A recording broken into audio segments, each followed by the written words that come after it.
Euthanasia isn't healthcare.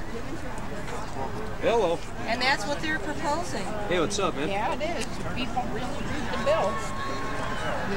Okay, well, I don't know what's going on. I'm out here in the line like waiting to get in with Well, it's not their job to read it, it's their job to pass it. Yeah, right, exactly. Apollo Group wrote it, thanks. right? There's Apollo and Acorn and all those people, SEIU. Good at writing it and they're good at passing it, but not at reading it. And they don't care what the American people do. They're going to do what they're going to do anyway, regardless of what we all think. And there are a lot of us out there. So why is there a town hall being held? That's exactly right. And there's nobody in there probably but Democrats. Well, it's all the union people up in the front. I think. Yeah. I don't think they should call it a town hall. They should call it a sales meeting. They're here to sell it and to promote it. They're not here to get our input. So if they're it seems that the very existence of a town hall shows that they actually do care what we think about it. I don't think so. Not the way they're run. Everything that I see. who are you, sir? They actually depend on us to vote for them, so they kind of need to care what we think about it. I don't vote for Democrats. I don't think they need to know what we think. Well, you They could. don't care what we think. That's very true. We'll vote for them out. We could. Oh, I don't want that. Well, you could vote for a Democrat. I have in the past, but boy, I won't now. On the radio that I don't necessarily agree with. Yes, you can vote you out. Interesting. And what have you got Anybody there? who votes for this bill will Venue works. Who are you? Another paid person? No, ma'am, I'm here on my own. I bought these on my own. I just got off of work and came straight down. Right. We're passing on propaganda after work, are we? Yep. So if you feel like they don't care what you think about them, why even bother to show up? I'm here to have my voice heard. Well, I mean, according to you, Thank they're you. not listening to you, so why bother? If they had their way about it, people like me would not be here. Nor me. Who's they? The Democratic Socialists, And who are those? people who currently occupy the White House and both houses of Congress. All his Well, associates. The there's no- Democrats don't realize they're part of the whole scheme. But that doesn't actually refer to any existing political party in the United States. It certainly does. My mother used to have a saying, if the shoe fits, wear it. It needs no further explanation. So, actually, I think it does. What do you mean by socialist? All you have to do is look at people like Van Johnson, and there's a whole bunch of them advising Obama. Well, first of all, socialism is un-American. This country was founded on the concepts of limited government. This country was founded on the idea of personal responsibility. You're responsible for your health care. I'm responsible for my health care. It's not the government's job to get in between me and my physician, nor to get in between you and your physician. Medicine is a matter of privacy. It's not a matter for the government to be involved with. Well, what about insurance companies? A lot of times insurance companies get between people and their health care.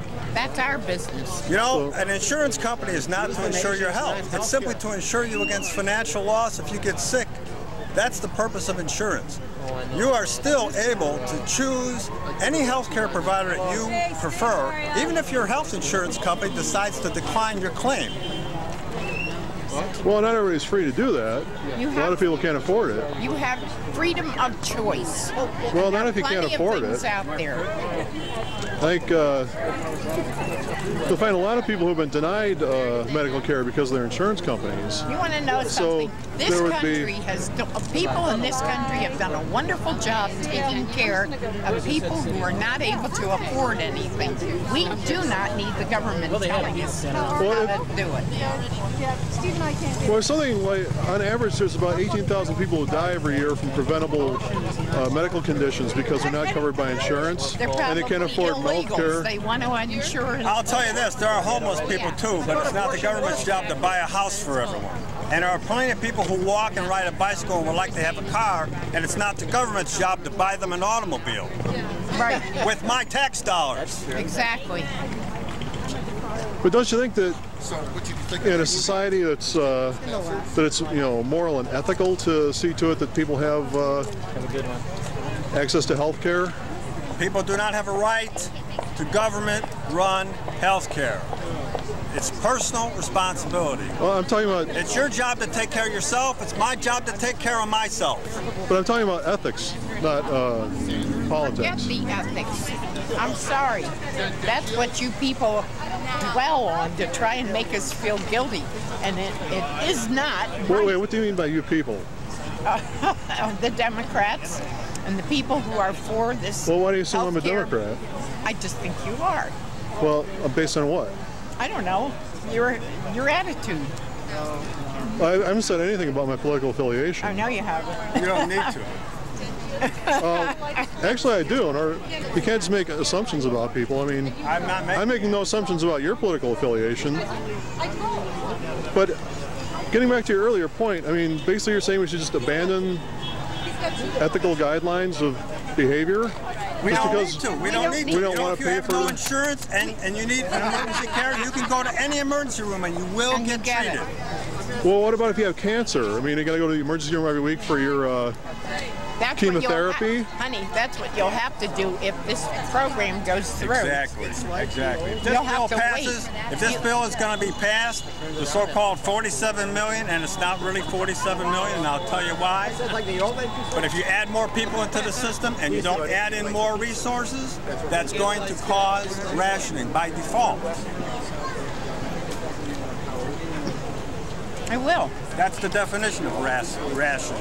Fewer resources and more demand. Where's rationing now? I mean, a lot of people are denied medical treatments and procedures that they need because the health insurance providers won't pay for them. That's not rationing. If you have money, you can still buy your own care. You don't have to depend on the insurance company to pay for it. Actually, that's a functional definition of rationing. That's your definition of rationing. No, it's the dictionary's definition of rationing, actually. Care is rationing when you cannot buy your own care. That's rationing. Well, it's not rationing when the insurance company won't pay for it. I've actually been in that situation where I couldn't buy my own care. I have been too. So I was being rationed. It's nice that you keep this sign as a woman. Why don't you give it at least to the lady and change sides? Why do you have to keep an abortion sign? That's all right. I've got an abortion sign. But that would be more... Well, we're now being told that the auditorium is full and they're not letting anyone else in. There's going to be a phone conference for those who wish to participate, but there's many people still waiting, and I don't think they're going to get in. So this is clearly an issue that people feel very passionately about, and I don't know, they look like they're all done by the same printer. All right. Plus 4 o'clock. Yeah. So they can't get in.